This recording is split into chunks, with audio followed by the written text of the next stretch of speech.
Mrs. Ifoma, there is something we need to tell you, the doctor began, his voice gentle. Your husband, Benga, was involved in a car accident on his way here. I'm so sorry, but he didn't make it. Ifoma's heart stopped. She felt the weight of the world crushing down on her, and the joy she had felt just months ago was replaced by a deep, unbearable pain. Once upon a time, while Ifoma was a 19-year-old student, she met Benga, a 22-year-old final year student of the university. Benga was everything Ifoma admired: a man, intelligent, responsible, and hardworking. They had met during one of their science lectures when Ifoma was struggling with a group project. Benga, always the helpful one, noticed her frustration and stepped in. Do you need help with that? Benga asked with a kind smile, noticing Ifoma battling with a difficult equation on her laptop. Yes, actually, I'm stuck and I don't even know where to begin, Ifoma admitted, feeling slightly embarrassed. From that moment on, they became close. Benga helped Ifoma with her assignments, and in return, Ifoma helped him with some of his final year projects. It didn't take long for the bond between them to grow. Despite coming from different cultural backgrounds, Benga from the Yoruba tribe and Ifoma from the Igbo tribe, their love began to blossom. They weren't just drawn to each other's minds, but their personality complemented each other. Benga admired her resilience and independence, while she admired his maturity and very calm demeanor. One evening, while sitting under the tree in the campus after a long day of lectures, Ifema opened up about her fears. Benga, I know our relationship is strong, but I'm scared our families won't understand. We are from different tribes, and I know how our parents feel about that. Benga sighed, taking her hand gently. I know, Ifema, but we can't let that stop us. We've built something special here. I'm not going to let anyone come in between us, not even our families. Ifema smiled, feeling reassured by his words, but deep down, both knew the road ahead would not be easy. Their love wasn't about wealth or status. Both Ifoma and Benga came from wealthy families, families that were respected in their communities for their influence and success. But neither of them cared about that. What mattered to them was the bond they had formed, the late night conversations about their dreams, and the support they offered each other during difficult times. As Ifoma neared the end of her studies, she and Benga began to discuss the future more seriously. Benga had already graduated and started working in his father's company, gaining experience and preparing for his future. Ifoma meanwhile balanced her studies with her growing responsibilities at the company she co-owned with a man named Shegun. Despite their different paths, Ifoma and Benga made time for each other. They continued to build on the foundation of their relationship, all while preparing for their inevitable conversations they would have with their family. One evening, after a long day of work, Benga invited Ifoma to his apartment for dinner. It was a quiet, cozy evening with soft music playing in the background. As they sat together on the couch enjoying their meal, Benga couldn't shake the thoughts that had been on his mind. Ifoma, Benga began, his voice steady but filled with a hint of uncertainty. I've been thinking about our future. I think it's time we make things official, but I'm worried about how our families will react. Ifoma sighed, her heart heavy with the same concerns. I know, she replied softly. It's not going to be easy, but we faced challenges before, and I believe we'll get through this too. Benga nodded. He loved Ifoma deeply and was ready to take the next step with her. A few days later, Benga decided it was time to speak to his parents. He visited them on a Sunday afternoon, a day they usually spent relaxing together at home. As they sat in the living room sipping tea, Benga brushed the topic. Mom, Dad, Benga began, his voice steady. There is someone I would like to introduce to you. Her name is Ifoma, and she's the woman I want to spend the rest of my life with. At first, his parents seemed pleased. Benga had never brought up a serious relationship before, and they were excited to hear that he was thinking about settling down. But their excitement quickly faded when Benga mentioned Ifoma's tribe. His mother's smile disappeared. Ifoma, she is Igbo? She asked, her tone suddenly cautious. Gbenga nodded. Yes, mom, she is. But she's an amazing woman. We've been together for a while, and I'm serious about her. His father leaned back in his chair, his expression unreadable. Gbenga, you know our family values. We've always married within our tribe. It's important to preserve the traditions. I understand that, Dad, Gbenga replied, trying to remain calm. But Ifeoma is the one I love. I'm not asking for permission to love her. I'm just asking for your support. His mother sighed. Gbenga, we are not saying she's not a good woman, but you must consider the cultural differences. Marriage is more than just love. It's about family, traditions and expectations. Gbenga knew this conversation wasn't going to be easy. He had anticipated their resistance, but he wasn't going to back down. I've thought about all that, and I still want to be with Ifeoma. I love her, and I believe we can build a life together despite our differences. His parents remained unconvinced, but Gbenga stood his ground. He left their house that day, knowing that he hadn't changed their minds, but he was determined to follow his heart. Meanwhile, Ifeoma faced her own challenges at home. After Gbenga's conversation with his parents, she knew it was time to speak to hers. That evening after dinner, she sat down with her mother and father, her heart pounding in her chest. Mom, Dad, Ifeoma began. There is something I need to tell you. I've been seeing someone for a while now, and his name is Gbenga. Her mother smiled. Oh, that's beautiful. Tell us more about him. Ifeoma hesitated for a moment, knowing that the next words could change everything. He's Yoruba, she said quietly. The room fell silent. Her father set down his newspaper and looked at her with a mixture of surprise and disapproval. Yoruba? He repeated, his tone cold. Yes, Ifeoma replied, holding her ground. But he's a good man, Dad. We love each other and I'm serious about him. Her mother frowned, clearly disappointed. Ifeoma, we've raised you to honor our traditions. You know how important it is to marry within the tribe. Your siblings all married Igbo, and you should follow in their footsteps. I understand that, Mom, Ifeoma replied, her voice calm but firm. But Gbenga is different. He respects our culture, and we've built something special together. Her father shook his head. This isn't about love, Ifeoma. It is about family, about legacy. How will your children grow up torn between two cultures? Ifeoma took a deep breath. I believe we can make it work. Love is about compromise and understanding. Gbenga and I are willing to navigate those challenges together. Her parents exchanged a look of concern. They weren't convinced. But like Gbenga, Ifeoma refused to let their disapproval come between her and the man she loved. Despite their family's refusal to accept their relationship, Ifeoma and Gbenga continued to see each other in secret. Their love, though strained by the weight of their parents' disapproval, remained strong. Each moment they shared felt more precious, as if the secrecy of their relationship made it even more special. On weekends, they would sneak away to their favorite spot in the city, small cafes tucked away from the busy streets, or quiet park where they could walk without the fear of being seen. Every stolen kiss and secret conversation made them feel like they were the only two people in the world. I hate sneaking around like this, Ifeoma admitted one evening, as they sat in Gbenga's car. The street light cast a soft glow around them, but there was tension in the air. Gbenga reached for her hand. I know, I hate it too. But what choice do we have? I don't want to lose you. I just wish our families could see what we see. Ifeoma sighed. They are so caught up in tradition that they are forgetting what really matters. Us. Gbenga nodded, his eyes filled with the same frustration. Ifeoma will find a way. I don't know yet, but I won't let them tear us apart. Months passed, and Ifeoma and Gbenga found themselves settling into a quiet rhythm. Though their relationship still remained a secret from their families, they managed to build a life filled with small, precious moments together.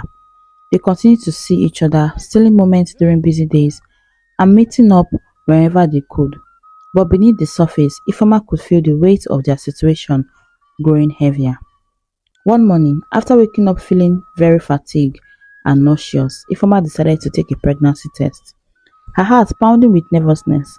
When the results came back positive, she sat on the edge of her bed, staring at the small plastic stick in disbelief. I can't believe this, she whispered to herself.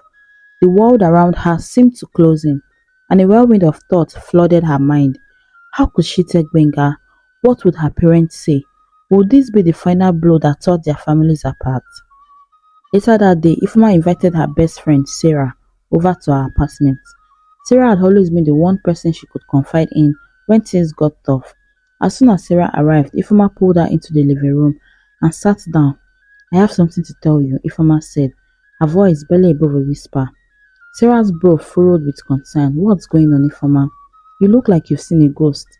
Taking a deep breath, Ifeoma finally blurted out, "I'm pregnant." Sarah's eyes widened in surprise. "Pregnant? Oh my god, Ifeoma, are you serious?" "I don't know what to do, Sarah. I've not told Benga yet. I'm scared. What if this makes everything worse?" Sarah immediately wraps her arms around Ifeoma in a comforting hug. "Hey, it's going to be okay. You have to tell Benga. He loves you and I'm sure he'll stand by you no matter what.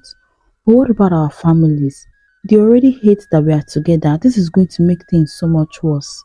Sarah pulled back slightly and looked at her friend in the eyes. "You can't worry about them right now. You need to focus on you and Benga. He deserves to know, and you both deserve the chance to figure this out together." Taking Sarah's advice to the heart, Ifeoma decided to tell Benga that evening. She invited him over to her apartment. As they sat down on the couch, Ifeoma could feel her heart racing. "Benga, there's something I need to tell you," she began, her voice steady but nervous. "I'm pregnant." For a moment, Benga was silent, his expression unreadable. Then slowly, a smile began to spread across his face. "You're pregnant," he repeated, his voice filled with a mix of surprise and joy. Ifeoma nodded. Benga reached for her hands. "Ifeoma, this is unexpected, but it is not a bad thing. I love you, and I promise you we'll get through this together." Hearing Benga's words made Ifeoma feel like a weight had been lifted off her shoulders. His reassurances filled her with a sense of calm, but deep down she knew the hardest part was still ahead of them. Breaking the news to her parents was far more difficult than either of them anticipated. Her mother was the first to react, her voice shaking with anger. "You've disgraced this family, Ifeoma. How could you let this happen? You haven't even married him, and now you're carrying his child." Ifeoma tried to remain calm, but her mother's heart was breaking inside. "Mom, I love Benga. This wasn't planned, but it happened, and we are going to take responsibility." Her father, normally the more quiet one and reserved one, spoke up in a voice filled with disappointment. "You've brought shame to this family. This is not how we raised you, Ifeoma." Meanwhile, Benga's parents were equally outraged. His father, a proud traditional man, felt personally betrayed. "How could you do this, Benga? After everything we've said, after all our warnings, you've gone and done this. You've completely disrespected us." His mother, filled with disappointment, added, "This is not the way things are done. You have shamed our family. We raised you better than this, Benga." Despite the harsh words from both families, Benga and Ifeoma remained strong. They knew this was their journey to work, no matter how difficult it would be. One evening, after another difficult conversation with their families, Benga sat down with Ifeoma, his expression serious but determined. "Ifeoma, I know this is hard, but I am not backing down. We are in this together. We will face whatever comes our way." Ifeoma smiled weakly. "I know, Benga, and I love you for that." With no support from their families, Ifeoma and Benga made the difficult decision to marry quietly. They chose a small intimate ceremony with only their closest friends, Segun and Sarah, by their side. It wasn't the grand wedding either of them had imagined, but it was filled with love and warmth. The simple church hall was adorned with a few flowers, and Segun even managed to get a local choir to sing softly as Ifeoma walked down the aisle. As Ifeoma and Benga exchanged vows, they knew they were stepping into the unknown without the blessing of their families, yet their hearts were full of hope and the promise that they would build a life together no matter how difficult things got. Segun, always a supportive friend and business partner to Ifeoma, offered a toast at the small reception that followed. "To love, strength and the future that Ifeoma and Benga will build together. I have no doubt that they will overcome anything life throws their way." Sarah, holding back her tears, hugged Ifeoma tightly. "You two are meant for each other. Don't let anyone take that away." With their wedding rings gleaming on their fingers, Ifeoma and Benga left the hall with a renewed sense of purpose. And as the months passed, Ifeoma's pregnancy became more challenging. Morning sickness and fatigue turning into swelling feet, back pain, and sleepless nights. The days grew longer and her energy waned, but through it all, Benga was there, was constantly by her side, tending to her needs with patience and care. He would rub her feet after a long day, bringing her anything she craved, no matter the time of the day or night. Gbenga, you're spoiling me, Ifeoma teased one evening as he brought her another bowl of pepper soup. Only because you deserved it, he smiled, kissing her forehead. Besides, I have to keep the future mother of my children happy and healthy. Gbenga was excited about becoming a father. He couldn't wait to meet their baby, often talking to Ifeoma's growing belly and imagining the life they would have as a family. I can't wait to teach our child everything in life: how to ride a bike, how to read, how to dream big, he would say with a twinkle in his eyes. But as Ifeoma's due days grew closer, complications arose. She was admitted to the hospital early due to the rising concerns from her doctor. The pregnancy had taken a toll on her body, and it was clear that the delivery wouldn't be easy. Gbenga stayed by her side, holding her hand and reassuring her that everything would be fine. I'll be right here, Ifeoma, he said softly. The day of the delivery arrived. Ifeoma was rushed to the delivery room, and Gbenga, who had gone home to grab some essentials, was on his way to the hospital. He couldn't wait to hold his child in his arms, and his heart raced with excitement as he drove through the city streets. On his way to the hospital, he was involved in a terrible car accident. A speeding truck ran a red light, crashing into his car with devastating force. Gbenga was rushed to a nearby hospital, where the doctors fought hard to save him, but his injuries were too severe. Despite their best efforts, Gbenga didn't survive. Back in the hospital, Ifeoma was in labor, unaware of the tragedy that had just occurred. Hours later, after a painful, exhausting delivery, she gave birth to twin boys. The room was filled with the sounds of newborn cries, and for a brief moment, Ifeoma felt overwhelming joy. She had brought life into the world. Her sons were beautiful, and she couldn't wait to introduce them to their father. But when the doctor approached her, beside was a somber expression. Ifeoma's world began to crumble. Mrs. Ifeoma, there is something we need to tell you, the doctor began, his voice gentle. Your husband, Gbenga, was involved in a car accident on his way here. I'm so sorry, but he didn't make it. Ifeoma's heart stopped. She felt the weight of the world crushing down on her, and the joy she had felt just months ago was replaced by a deep, unbearable pain. The room seemed to spin, and her mind refused to accept the words the doctor had spoken. No, she whispered, tears welling up in her eyes. No, this can't be true. No, no, no. Gbenga was just with me. He was supposed to be here. He was supposed to meet our sons. He only went to pick up some items. The nurse gently placed the twins in her arms, their tiny face wrinkled and peaceful. Ifeoma looked down at them, her heart shattering into pieces. They were so perfect, so innocent, but the man she had loved, the man who was supposed to be by her side in this moment of joy, was all gone. Sarah arrived at the hospital shortly after, her face pale as she learned the tragic news. She rushed into Ifeoma's room and found her friend sitting in stunned silence, holding her newborn sons. Ifeoma, Sarah whispered, tears streaming down her face. I'm so sorry. Ifeoma couldn't speak. She simply held her babies close, trying to find some comfort in their presence. But the pain of losing Gbenga was too much to bear. In an instant, her entire world had changed. Segun arrived not long after, his heart heavy with grief. He had lost a friend, and now he had to help Ifeoma navigate a world without Gbenga. He stepped into the quiet room, unsure of what to say. Ifeoma, he began softly, but the words felt hollow in the face of such immense loss. She didn't respond, her eyes fixed on her sons. He was supposed to be here, Segun.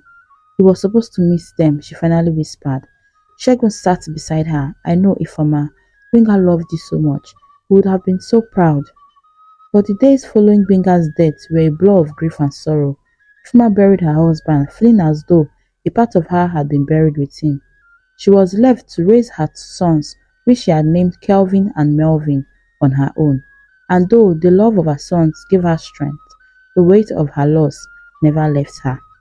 Segun and Sarah stayed close, offering support whenever they could.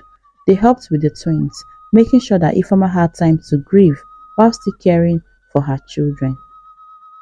Raising Melvin and Kelvin on her own was an overwhelming challenge for Ifeoma. Every day was a balancing act between grieving the love of her life and trying to care for her newborn sons. There were days when the weight of it all seemed unbearable, when the loss of Benga hit her hardest, and when she felt like collapsing under the pressure of single motherhood. But each time she looked into the innocent eyes of her sons, she found a renewed sense of strength. They needed her, and she would not let them down. The first few months were the hardest. The boys' cries echoed through the house, often waking her in the middle of the night. The sleepless nights blurred into long days, and Ifeoma sometimes struggled just to get through the basics, feeding the boys, changing their diapers, and trying to maintain some level of order in the house. On more than one occasion, she found herself crying silently as she rocked one of the twins back to sleep, missing Benga's comforting presence and the partnership they had involved. Sarah, her ever loyal friend, visited almost every day. She would bring groceries, cook meals, and sit with Ifeoma, offering words of encouragement and, most importantly, a shoulder to lean on. "You are doing amazing, Ifeoma," Sarah said one afternoon as she gently rocked Melvin in her arms. "Benga would be so proud of how you're handling everything." Ifeoma sighed, wiping away her tears. "Some days I don't feel strong at all. I miss him so much, and I'm scared I won't be enough for the boys." Sarah placed a reassuring hand on her friend's shoulders. "You are their mother, and you're doing everything you can. That's all they need." With Sarah's support, Ifeoma slowly began to find her rhythm. She created a schedule for herself and the boys, finding small moments of peace in the chaos. Every morning she would sit with them, feeding them and talking to them about their father, even though they were too small to understand. In the business world, Segun stepped up in ways that Ifeoma hadn't expected.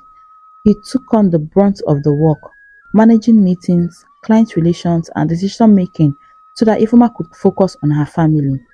One afternoon, Segun visited Ifeoma at home, checking in on both her and the boys. "How are you holding up?" he asked, his eyes full of concern. Ifeoma managed a tired smile. "It's hard, but I'm getting there. Thank you for handling everything at work. I don't know what I would have done without you." "You don't need to thank me," Segun replied, his voice soft. "We are partners, Ifeoma, and friends. I will always have your back." His words provided her with a deep sense of relief, knowing that Segun was managing the company gave Ifeoma the space she needed to heal emotionally and take care of her sons. She still made time to check in on the business, but Segun encouraged her to take as much time as she needed. One evening, after a particularly long day, Ifeoma sat on the couch with both Melvin and Kelvin asleep beside her. Sarah had just left, and the house was quiet for the first time in what felt like days. She looked down at the boys, their tiny hands clutching her shirts. She felt a deep sense of peace. "I'm doing this, Benga," she whispered. "I'm making it work for them and for us." In the quiet moment, Ifeoma allowed herself to grieve, but she also allowed herself to feel proud. She was becoming the strong mother that Melvin and Kelvin needed. She wasn't perfect, but she wasn't the same person she had been before Benga's death. But she was stronger than she ever imagined. By the end of the year, Ifeoma had fully returned to work, balancing her responsibilities at the company with her duties as a mother. Segun continued to be the pillar of support, not just professionally, but personally as well. He understood the toll that grief had taken on her and made sure to remind her that it was okay to take a break when needed.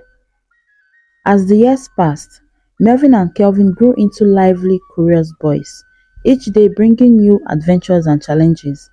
Ifeoma found joy in watching them discover the world around them, but balancing her life as a mother and as a business owner was no easy task. Some days, she felt like she was being pulled in multiple directions, and no matter how much she gave, there was always more to do. Despite the pressures of her business, Ifeoma was determined to be present for her sons.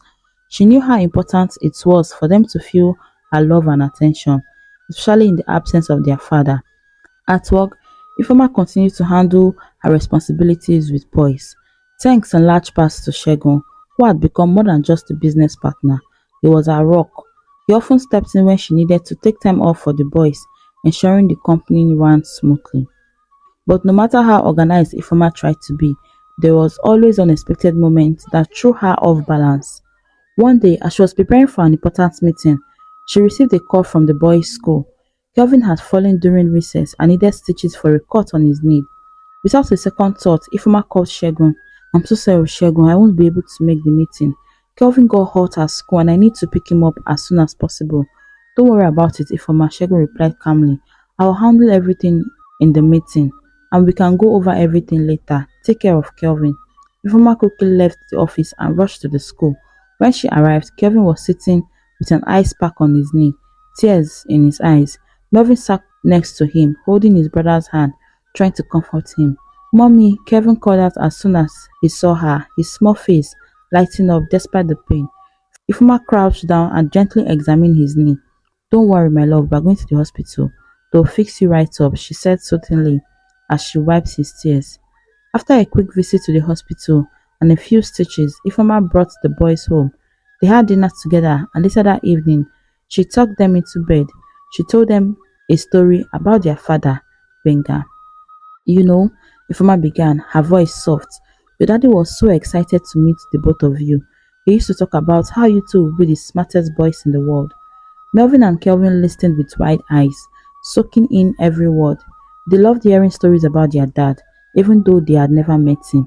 Ifoma made sure to keep Benga's memory alive in their hearts, knowing that in some ways he was still a part of their lives. Did Daddy like soccer? Melvin asked, his eyes lighting up at the mention of his favorite sport. Ifeoma smiled. Oh, he loved it. He always said he couldn't wait to teach you both how to play. As the boys drifted off to sleep, Ifeoma sat quietly by their bedside, watching them. These moments were what kept her going. No matter how exhausting her days were, the love she had for her sons made everything worthwhile. At work, Ifeoma continued to be an influential figure. Her leadership and strategic thinking had earned her respect in the business world, and clients trusted her to deliver results. Segun often joked that Ifeoma was the heart of their company, while he was the mind. Without you, this place wouldn't have it so, Segun would say during their business meetings, earning a playful eye roll from Ifeoma. And without you, it would probably be on fire by now, she would reply with a laugh, grateful for his partnership. The bond between Ifeoma and Segun had grown over the years, evolving into a deep friendship that extended beyond the walls of their office. He was someone she could count on, not just in business but in life. Though they had their moments of disagreement, Segun's loyalty never wavered. One evening, after a particularly busy day at the office, Segun invited Ifeoma to grab dinner at a nearby restaurant. You need a break, Segun insisted as they walked out of the office. You've been running around all week. You deserve a moment to breathe. Fine, Ifeoma agreed, smiling, but only because I know you won't stop bugging me until I say yes. As they sat down to eat, their conversation shifted from business to personal matters. Segun looked at Ifeoma thoughtfully before speaking. You know, Ifeoma, I've always admired how you've handled everything. Raising the boys, running the company, dealing with everything. Ifeoma looked down at her plate, a small smile playing on her lips. I just do what I have to do. I'm lucky to have people like you and Sarah who have been there for me and will always be here for you, Segun said sincerely. That night, as Ifeoma returned home to her sleeping boys, she felt a sense of contentment wash over her. Life wasn't perfect, but there were still many challenges ahead, but she had built a life filled with love, support, and resilience. By the time Melvin and Kelvin turned 8, their playful nature had reached new heights. The boys were energetic, mischievous, and always looking forward to stir up fun, especially when their mother's business partner, Segun, came over to discuss work. They adored Segun, seeing him as both a mentor and favorite target for their pranks. One sunny afternoon, as Segun sat in Ifeoma's living room reviewing documents on his laptop, the boys hatched a plan. They tiptoed around the house, whispering and giggling as they devised their perfect prank. Kelvin, the more daring of the two, suggested they hide Segun's laptop bag, while Melvin, the strategist, figured out the perfect hiding spot behind the large armchair in the corner of the room where no one would think to look. As Segun wrapped up his work and prepared to leave, he glanced around the room, realizing his bag was missing. He furrowed his brow and stood up, walking around in search of it. Where is my bag? He muttered to himself, glancing around the room. The boys sat on the couch, trying their hardest to suppress their giggles. Segun, knowing their mischievous tendencies, shot them a playful look. Melvin, Kelvin, he began, a teasing smirk forming on his lip. Have you two seen my bags? The boys exchanged quick glances, barely containing their laughter. No, Uncle Shegun, Kelvin said, his voice innocent but his face betraying the truth. Are you sure about that? Shegun replied. Melvin, unable to keep up the secret any longer, burst into laughter. He's behind the chair, he blurted out, giggling uncontrollably. Shegun shook his head, laughing as he walked over to retrieve the bag. You two are troublemakers, he chuckled, ruffling their hair as they grinned up at him. Ifeoma, however, had overheard the entire exchange from the kitchen. Walking into the room with a stern expression, she crossed her arms and gave the boys a pointed look. Melvin, Kelvin, she began, her voice calm but firm. What did I tell you about playing pranks on Uncle Shegun? The boys' smiles quickly faded as they realized they were in trouble. Sorry, Mom, they said in unison, looking down at their feet. Ifeoma sighed. Uncle Shegun is here to help us with important work. You need to be respectful, especially when people are working. Do you understand? Yes, Mom, they mumbled, their eyes filled with regret. Despite her sternness, Ifeoma couldn't help but feel a pang of warmth. The boy's playful nature reminded her so much of Benga, their father. He had always been full of life, pulling pranks and making her laugh during their university days.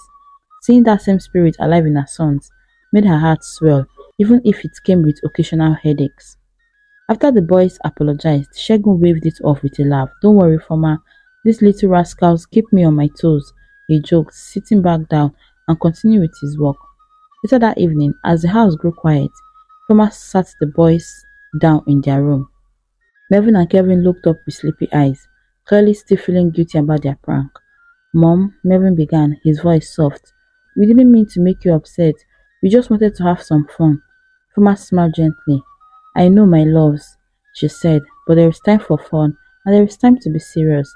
It's important to know when to stop. Kelvin nodded. We'll be good, Mom, we promise. I believe you, my darling. Now get some rest. As she walked out of their room, closing the door behind her, Foma felt a mix of emotions. She loved seeing her boys so full of life, but she also knew that raising them alone came with its own challenges. There were moments when she wished Benga were there to share in these experiences, to help guide them through their mischievous faces, and to laugh with her about their antics. As time went on, Ifeoma and Shegun's relationship evolved beyond business partners. Their professional bond had been solid, but now a deeper connection started to form between them. Shegun had always been there for Ifeoma, offering her support during the most difficult moments of her life. But now he was becoming more than just a friend and partner. One evening, after a particularly demanding day at the office, Ifeoma came down with a fever. Her energy was completely drained by the time she got home. She collapsed onto the couch, feeling the weight of both her work and motherhood. When Shegun arrived to check on her, he immediately noticed she wasn't herself. Ifeoma, you don't look well at all, he said, concern evident in his voice. I'm just exhausted, she replied. It's nothing I can't handle. But Shegun wasn't convinced. You need to rest. I'll take care of things here tonight. Without waiting for her to protest, Shegun took charge. He went into the kitchen, prepared dinner for Melvin and Kelvin, making sure the boys were fed and their homework was done. The twins adored Shegun and they listened attentively as he helped them solve math problems and read stories before bed. As the farmer rested on the couch, she watched him move around the house, taking care of her children with ease. It was heartwarming and it made her realize how much Shegun had become a part of their lives.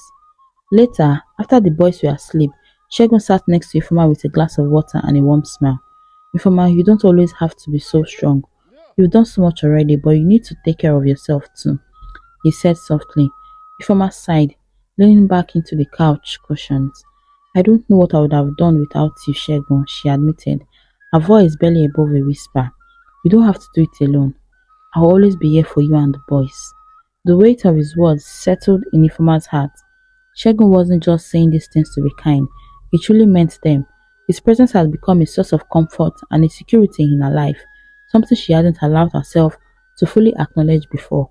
But now, sitting there with him after a long and emotional day, she realized just how much he had been there for her every step of the way. As the evening wore on, the quiet between them was comforting, not awkward. They didn't need to fill the silence with words, as they both seemed to understand the depth of their growing connection. Still, a part of Ifeoma held back. She had loved Benga deeply, and even though years has passed since his tragic death, the thought of moving on made her feel guilty at times. But Shegun never rushed her, never pushed her into anything she wasn't ready for. He respected the space she needed, while also being a constant presence in her lives and her children's lives. One evening, after a particularly joyful day spent together with the boys, Shegun stayed a little longer than usual.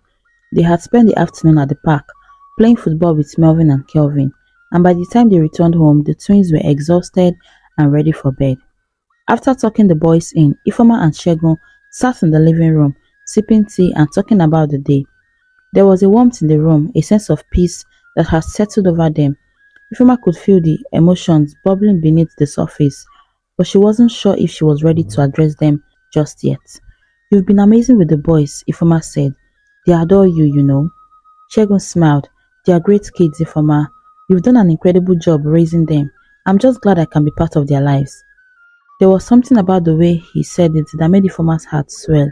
She knew he wasn't just talking about the boys. He was talking about her too. He wanted to be part of her life, not just as a business partner or a friend, but as something more. For the first time in a long while, Ifoma allowed herself to consider the possibility of letting someone else into her heart.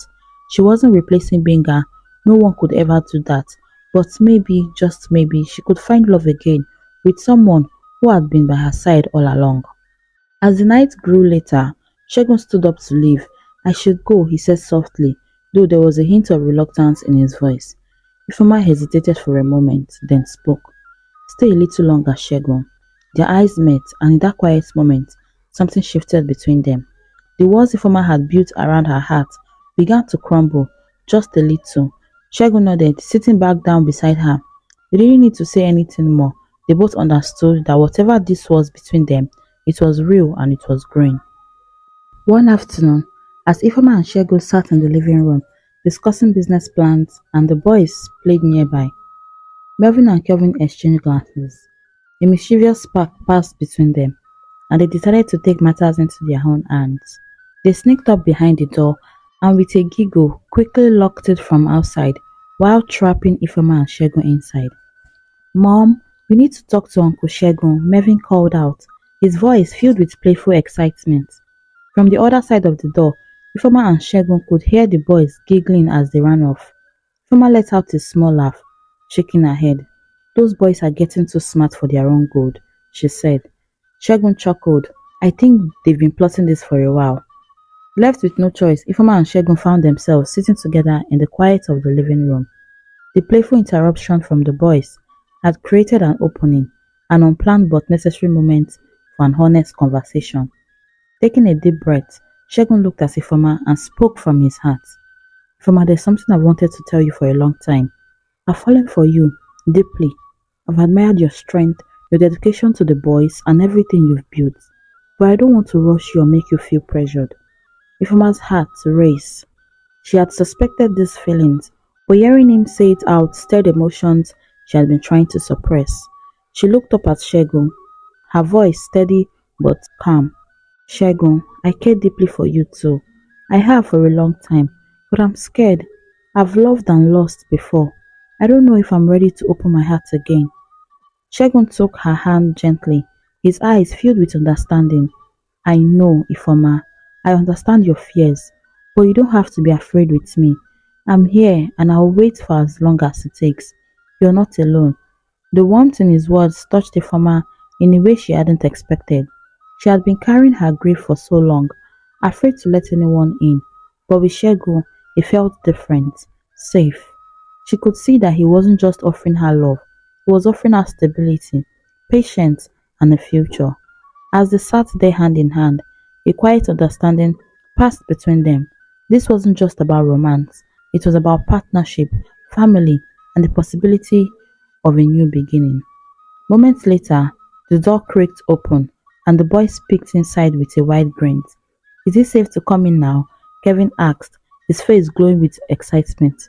Ifoma and Shegun exchanged amused glances before bursting into laughter. You too, Ifoma said, come here, with a voice filled with affection. The boys ran in and hugged them both tightly, their happiness infectious.